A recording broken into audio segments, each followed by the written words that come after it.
Bonjour et bienvenue dans cette nouvelle vidéo. Ce que je vais vous montrer ici, c'est comment venir modifier, personnaliser finalement le header, votre menu de navigation ici en haut de votre site, et aussi deux espaces du footer du pied de page, le premier ici et le second qui est nommé menu dans ce cas-là.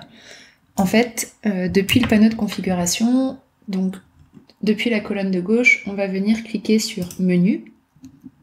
Et c'est ici que l'on va pouvoir venir gérer ces trois champs-là. Si on prend l'exemple du menu de navigation, donc qui est en header, en haut de votre site, on va cliquer sur le petit icône voir. Donc on a ce menu-là avec son nom et les différentes entrées qui sont gérées depuis le menu de navigation. Ici on voit donc que j'ai sur ma petite souris la possibilité de déplacer les éléments pour décider dans quel ordre je souhaite qu'ils apparaissent. Si je veux que mon shop soit proposé à côté de s'abonner, je peux venir faire un glisser-déposer.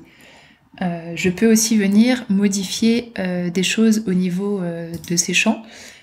Imaginons, je suis en création de mon site et au départ, je ne veux pas proposer une partie shop, je veux simplement le masquer. Je peux cliquer ici sur cette petite icône et enregistrer ma modification. Comme ça, mon shop n'apparaît pas.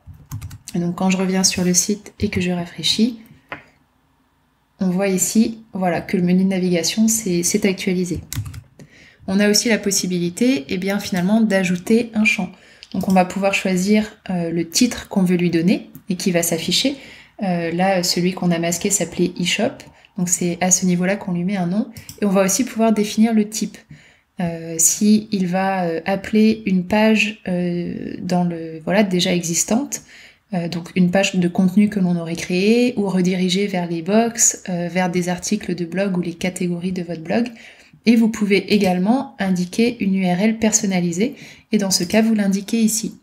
Dans tous les cas, on peut aussi prendre un produit, venir choisir un produit existant, produit de test. Donc on va arriver directement sur la fiche produit depuis ce bouton-là qui sera dans le menu de navigation.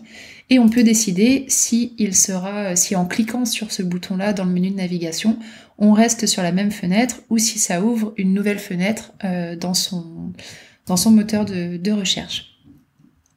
Donc voilà, c'est tout simplement ces éléments que je souhaitais vous présenter.